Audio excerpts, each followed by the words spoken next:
Bonjour à toutes et à tous, bienvenue dans Ensemble c'est mieux, votre rendez-vous quotidien sur France 3, Centre Val-de-Loire. On est très heureux de vous retrouver, on va partager de la solidarité et des initiatives, mais aussi des bons plans et de la découverte, parce qu'on en a besoin et que ça fait du bien.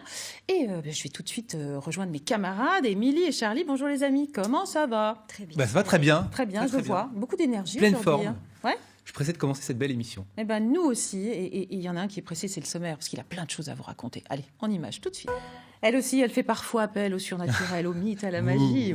C'est Héloïse Brusa, notre reporter préférée, bien sûr, qui aujourd'hui se trouve du côté d'Artenay, au musée du Théâtre Forain, un musée qui a été créé en 1995 et qui raconte l'histoire de ces familles d'artistes itinérants qui venaient amener le spectacle vivant, le divertissement, jusque dans ces petits villages. On va retrouver notre Héloïse tout de suite. Bonjour Héloïse. Oh, bah sympa comme moyen de transport. Vous en avez de la chance, vous? Pas mal. Bonjour Frédéric, bonjour à tous. Oui, ce matin, on a décidé de venir en roulotte jusqu'à Artenay. On s'est dit qu'on allait se glisser dans la peau de ces comédiens ambulants qui ont fait les grandes heures du Théâtre Forain. Alors, les grandes heures du Théâtre Forain, c'est fin 19e jusqu'à la deuxième moitié du 20e siècle. Des comédiens qui circulaient de village en village, qui s'installaient pendant plusieurs mois pour y jouer tout un tas de représentations. C'est cette histoire-là qu'on va vous raconter ce matin, cette histoire qui est préservée, entretenue ici dans ce très beau musée unique en Europe avec de très très belles collections, notamment de costumes. On va vous emmener voir tout ça. Mais je voulais d'abord que vous jetiez un petit coup d'œil à cette roulotte, celle de Jean Créter. C'est lui qui est à l'origine de toute la collection qu'on va découvrir ici dans ce musée d'Artenay. Mais je n'en dis pas plus. Jetez un petit coup d'œil et on se retrouve. Avec grand plaisir, ma chère Héloïse. Et nous, on va retrouver notre artiste sur le terrain. C'est Héloïse Brusa, bien sûr, toujours au musée des Arts Forains, voilà, à Artenay. Et je me demande où elle est. Ah, mais je crois que notre Héloïse est dans la place. Et on a hâte de découvrir, bien sûr, ce très bel endroit. On peut visiter, il y a moyen? Eh bien oui, Frédéric, ça y est, on est à l'intérieur du musée avec moi, le directeur Benoît Tétu. Merci beaucoup de nous accueillir ici. C'est un plaisir de vous accueillir au paradis, dans cette ferme du paradis. Une belle perspective, passer une matinée au paradis, merveilleux. On va surtout passer une matinée à parler du Théâtre Forain, à ne pas confondre avec... le monde forain, les arts forains. Ouais. Le théâtre forain, en fait, c'était le théâtre itinérant. Donc des théâtres, des baraques entièrement démontables qui s'installaient dans des villes et des villages de 2-3 000 habitants. Là, on n'avait pas de salle de spectacle municipale et qui restaient sur des périodes relativement longues, de 2 à 3 mois, en présentant aux spectateurs, aux villageois, un programme extrêmement riche d'une centaine de pièces différentes. D'accord, on parle de quelle époque là en fait? Alors l'âge d'or des théâtres forains, c'est 1880 jusqu'à la Première Guerre mondiale, mais ça a perduré bien au-delà, jusqu'en 1974 où le dernier théâtre, celui dont vous avez la maquette juste ici, le théâtre Créter-Cavalier, le théâtre populaire itinérant, a fermé ses portes. Donc vous voyez, jusque dans les années 70, on avait encore des théâtres forains qui sillonnaient l'Hexagone. Et alors cette maquette, est-ce qu'elle est vraiment représentative de ce qui se passait quand une troupe débarquait dans un village? Alors tout à fait, c'est un théâtre qui est tout à fait représentatif de la majorité des théâtres forains, c'est-à-dire une baraque en bois, entièrement en bois. On a toute une charpente en bois et des panneaux de bois qui se mettaient tout autour. Alors vous n'avez pas sur cette maquette le toit, mais il faut imaginer des toiles ou des tôles, des voiles. Et le contrôle, très important dans les théâtres forains, le contrôle qui est la billetterie, en fait, l'endroit où le public rentrait dans ce théâtre. Théâtre de taille moyenne, mais représentatif, je vous disais, à peu près 250 à 300 spectateurs pouvaient prendre place dans ce théâtre. On en a connu des bien plus grands, notamment le théâtre Delmar qui, lui, accueillait 1200 spectateurs. 1200 par soir? Par soir, par oui, représentation? Sachant qu'il jouait tous les soirs, à raison de 5 soirs par semaine, une pièce différente. Donc voilà, ça vous donne un petit peu une idée de la fréquentation qui peut être celle de ces théâtres. Ça marche. Et alors, celui-ci, il est important, ce théâtre Créter-Cavalier, parce que c'est l'essence même de ce musée du Théâtre Forain d'Artenay. Tout à fait. Ça a été le dernier théâtre forain en France. Il a fermé ses portes, je vous l'ai dit, en 1974. Et c'est grâce au fond de ce théâtre qu'a acquis la commune d'Artenay qu'est né le musée en 1995. D'accord. Alors justement, le musée, on va aller le découvrir. On va parler peut-être dans un premier temps de ce mode de vie un peu particulier. Ah, tout à fait, une vie d'itinérance, une vie de saltimbanque, de baladin. On se souvient tous de la chanson d'Aznavour, viens voir les comédiens, les musiciens qui arrivent. C'était un petit peu ça. Quand le théâtre arrivait, en fait, on avait le convoi avec les caravanes, les roulottes, qui prenait place sur la place du village. D'accord. Moi, je voulais qu'on aille voir un petit peu ce qui se passe après l'installation. Alors après, une fois l'installation du théâtre, qui prend en gros 2-3 jours, pas plus. C'est déjà pas mal, 2-3 jours. C'est déjà beaucoup, mais tout le monde met la main à la tâche. On va vraiment monter ce théâtre extrêmement rapidement, puisqu'il faut que... Enfin, c'est autant de jours où vous n'avez pas de recette, donc il faut aller rapidement vers l'objet de ce théâtre, qui est la représentation. Ouais. Donc pour en faire la publicité, eh bien on va faire ce qu'on appelle la parade. Alors la parade, on connaît les parades du cirque notamment, une parade mobile, il y en avait une également, mais on a également les parades fixes qui, elles, se passaient devant le théâtre, devant la baraque, avec des extraits des différents numéros ou pièces qu'on pouvait avoir. L'idée, c'était de donner envie, j'imagine. Complètement. Alors là, on a une sculpture d'Eugène Decamps qui date de 1870 et qui représente la famille Cabasson. C'était un théâtre forain de la région de Perpignan, mais qui montre bien ce qu'était la vie d'un théâtre forain à l'époque. Une vie extrêmement familiale, vous voyez, qu'on a toute la famille, le directeur au centre, la grand-mère qui joue, qui n'a pas l'air commode, vous voyez, qui joue de la grosse caisse, les enfants, jusqu'aux animaux. Vraiment une troupe d'une vingtaine de personnes extrêmement polyvalentes. D'accord. Donc, on est devant le théâtre, on rabat un petit peu pour... Tout à fait, avec un personnage très important qui est l'aboyeur, qui avec sa cloche va proposer justement les différents spectacles proposés par le théâtre. D'accord, mais sauf que on la joue un peu traditionnelle aussi, avec également, de l'affiche, etc. Les affiches très importantes, les prospectus qu'on va distribuer en amont, bien avant d'arriver dans le village, on va distribuer dans les boîtes aux lettres déjà le programme très riche de ces théâtres forains, puisque je vous l'ai dit, on jouait 5 pièces par semaine, et on a des pièces un répertoire extrêmement varié, comme vous pouvez le voir sur ces différentes affiches. On va du vaudeville à la comédie, en passant par le mélodrame, l'opérette et les marionnettes, bien sûr. Oui, ça me rappelle un petit peu les programmes de cinéma de mon enfance. Ça. Mais ça. Ok. Et bien justement, on va continuer de parler de tout ça dans un petit instant. On va passer, je pense, dans la salle d'à côté et vous montrer la richesse des représentations qui avaient lieu à cette époque, la grande époque du théâtre forain. Et bien à cette époque-là, Benoît nous l'a dit, il y avait plein de représentations très différentes. Ça allait du théâtre au music-hall et à tout un tas d'autres domaines. Vous allez le voir dans un petit instant. Eh bien, avec grand plaisir, Héloïse. On avait l'air de ne pas s'ennuyer à cette époque-là. Voilà. Tout de suite, on va retrouver Héloïse. Je crois qu'elle a son permis de conduire, j'en suis même certaine. Elle se trouve à Artenay. Bah oui, elle est allée à Artenay, forcément. Elle a pris sa voiture au musée du théâtre forain. Toujours avec Benoît Tétu, le directeur de ce joli musée.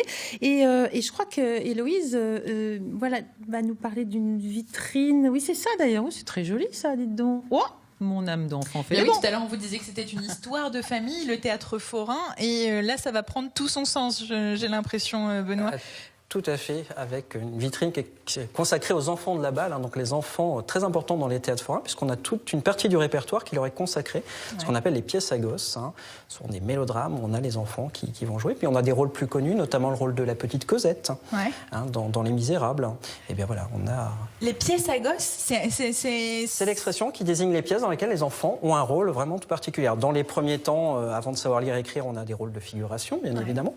Et puis après, dès 5-6 ans, dès qu'on est en mesure d'apprendre un rôle, qu'on recopie d'ailleurs dans ces cahiers de rôle que vous avez ici, eh bien, on monte sur scène comme les grands avec des répliques parfois assez longues. Et on va à l'école quand même ? On va à l'école également, oui, tout à fait. Alors pour les enfants, c'est des journées qui sont très longues puisqu'il y a la journée d'école traditionnelle, les devoirs, et puis après tout le travail. Mais pour la troupe elle-même, c'est-à-dire l'apprentissage du rôle, la représentation elle-même, et puis l'aide. Puis les enfants souvent vont vendre les friandises dans le théâtre et puis placer les spectateurs, nettoyer, ranger la salle après la représentation. J'allais vous dire finalement les roues-doudous c'était peut-être pour les consoler justement, mais non, c'est pour les peut-être aussi. C'est pour les spectateurs aussi. Peut-être aussi. Et très intéressant, c'est qu'ils avaient droit pour leur argent de poche de vendre des petites cartes postales qui les représentaient justement dans ces différents rôles. Et la petite pièce qu'on leur donnait, que les spectateurs leur donnaient, c'était leur argent de poche. Mais alors, est-ce que c'est pas parce qu'ils démarraient extrêmement tôt comme ça que ça en devenait des comédiens absolument fantastiques avec une mémoire... C'est une chance inouïe, ils ne peinaient pas pour les récitations, parce que bien évidemment, on avait des rôles qui faisaient, des monologues qui faisaient 4, 5, 6 pages. Donc souvent, ils étaient extrêmement bons élèves, ce qui représente d'ailleurs leur livret d'écolier, parce qu'ils étaient suivis, ces enfants, un livret d'écolier qui permettait au syndicat national des industriels forains de suivre leurs résultats scolaires et de les récompenser en fin d'année, s'ils n'avaient pas démérité, s'ils avaient de bons résultats. Quel est cet espace dans lequel on arrive ici? Alors là, on arrive dans cette salle qui est consacrée aux costumes et aux décors. Très important au théâtre, évidemment, pas de pièce sans costume, sans décor. Et il ne faut pas penser que parce qu'on avait des théâtres itinérants qui circulaient et qui jouaient dans des campagnes, on n'avait pas des très beaux décors et de très beaux costumes. Je pense que cette salle vous le prouve. Oui, complètement. On a une richesse de costumes. Ouais. Et puis, ça permet également de voyager à la fois dans le temps, parce qu'on a des costumes de toutes les époques. On va des costumes de la Passion du Christ, donc des costumes de l'Antiquité, jusqu'aux petites robes cocktail des années 50-60. Et puis on voyage également dans l'espace, puisqu'on peut se rendre également, par exemple, en Chine, avec cette très belle vitrine qui est consacrée à la pièce, à l'opérette Le Pays du Sourire, de Franz Lehár. Alors, on a d'autres costumes qui sont juste derrière, et au final, on a un tout petit échantillon de ce que vous avez. Petit échantillon, à peu près une centaine de costumes qui sont présentés dans le musée. Ouais. Dans nos réserves, actuellement, on en abrite près de 3500. 3500 costumes 3500, c'est la deuxième collection de costumes de scène en France, après celle du Centre national du costume de scène de Moulins. D'accord, mais comment on l'explique ça, que vous ayez toutes ces pièces ici? Alors, en fait, on avait beaucoup de théâtres forains en France. On estime qu'en 1900, on avait entre 300 et 350 théâtres forains. Donc le fonds initial du musée, je le disais, c'est le fonds de ce théâtre Créateur-Cavalier. Donc c'était déjà pratiquement 800 costumes. Et puis au fil du temps, d'autres troupes vont nous donner, on va faire l'acquisition auprès d'eux, d'autres décors, d'autres costumes de scène qui vont compléter notre collection. Ça se fait beaucoup par l'association qui travaille avec vous, L'association des Amis du Musée nous aide beaucoup, et tout à fait, pour l'acquisition de ces très beaux costumes. Également, pas simplement des costumes, mais également des accessoires, des éléments très importants dans les théâtres. Je pense notamment à ce magnifique piano droit, qui a une place très importante dans les théâtres forains, puisque tout se faisait en musique, notamment les opérettes, bien évidemment, mais on a également beaucoup de chansons de comiques troupiers, notamment, qui vont faire rythmer les premières parties ou les entr'actes. Donc, cette importance de la musique dans les théâtres forains, c'est grâce aux Amis du Musée qu'on a, par exemple, financé l'acquisition de ce piano droit. Et c'est super. Vous avez aussi autour de nous, on les distingue à peine parce qu'on a l'impression qu'ils sont là encore, vous en avez une petite partie. On a plus d'une centaine de toiles de fond, donc le décor qui était placé derrière les comédiens pour montrer le décor qui était celui de la pièce. Donc, particularité dans les théâtres forains, c'est que ces toiles de fond sont toujours double face. C'est-à-dire que vous avez... Réversible, plein des deux côtés. Donc là, si on retournait la toile, on se trouverait dans une rue de village à l'automne, par exemple. D'accord. Pareil pour les meubles. Cette fausse cheminée, si on la retournait, on aurait une fausse commode, avec simplement les tiroirs de la commode. Ah oui, on joue sur l'illusion à chaque fois. La suggestion, c'est pas mal du tout. Je veux juste qu'on termine avec un petit mot quand même sur les costumes que vous avez ici. Vous jouez aussi avec ça, vous, ici au musée. C'est-à-dire que les enfants peuvent se costumer. C'est toujours un petit peu frustrant de voir plein de beaux costumes comme ça et de ne pas pouvoir y toucher. Donc voilà, pour pallier ça, on a décidé d'installer un portant avec des costumes pour les garçons, pour les filles, une malle avec des accessoires. Et donc voilà, les enfants peuvent se costumer et jouer des petites scénettes devant parents et grands-parents. Oui, et donc quand on se costume, on voit aussi les vrais beaux costumes de votre collection et on peut aussi les admirer puisqu'ils sont juste à côté. Merci beaucoup. On poursuit la visite dans un petit instant. Je crois qu'on va parler de marionnettes. On adore les marionnettes, ainsi fond. Vous nous mettez de côté une petite robe de princesse pour Charlie et un petit arlequin pour... Non, c'est le contraire. Bon, bref, à tout à l'heure, ma chère Héloïse. Et nous, on va retrouver Héloïse, toujours au musée du théâtre forain, des théâtres forains, des arts forains, toujours avec Benoît Tétu. Et je crois que... Oh là là, mais c'est Guignol que je vois là. Mais qu'est-ce que vous lui faites faire à ce pauvre Guignol? Bon... Oui, regardez, hop, je suis en train de filer des petits coups de bâton. Heureusement, c'est que dans l'air. Je ne blesse personne. On va vous parler de marionnettes. Oui, forcément. Mais alors, pourquoi on va parler de marionnettes, Benoît? Parce que les marionnettes tiennent une place très importante dans les théâtres forains, dans le répertoire de ces théâtres. Puis également parce que ça a été une reconversion pour beaucoup de comédiens. Lorsqu'ils ont dû fermer leur théâtre, ils ont souvent créé leur propre compagnie de marionnettes. Et alors, pourquoi on ferme les théâtres, justement, les théâtres forains? Alors, il y a beaucoup de raisons qui font qu'on va fermer les théâtres après la Seconde Guerre mondiale. Le répertoire, qui est un petit peu daté. Les droits d'auteur qui vont augmenter de plus en plus. Et puis, surtout, on va construire des grands parkings et malheureusement, on n'a plus la place d'installer le théâtre au cœur du village. C'est le problème. Il n'y a plus de champ de foire. Voilà, c'est ça. C'est le problème qu'ont les cirques maintenant. Vous les retrouvez en périphérie des villes, mais pas au cœur du village. Et là, pour que le théâtre fonctionne, en fait, il avait besoin d'être au plus près de la population. Il y a ça, et puis il y a toutes les normes de sécurité aussi qui vont se durcir. Et donc, du coup, une baraque, vous vous doutez, en bois, en tôle, évidemment, ça aurait supposé des travaux extrêmement importants pour pouvoir maintenir aux normes ce théâtre. Donc, au fil du temps, voilà, les théâtres vont fermer leurs portes. Je vous disais 300 à peu près en 1900-1910. Après la Seconde Guerre mondiale, on en a déjà plus qu'une soixantaine. Et le dernier ferme ses portes en 1974. D'accord. Mais justement, en fait, on a un des associés de ce théâtre, le beau-frère de Jean Créteur, Raymond Cavalier, qui lui va prendre la route, va créer sa troupe de marionnettes et va créer différentes marionnettes avec son épouse. Lui va réaliser les décors et son épouse les différentes marionnettes, des marionnettes à main. Alors, ce qu'on appelle une marionnette à gaine, gaine comme un gant, donc qui va être manipulée avec la main, avec les doigts.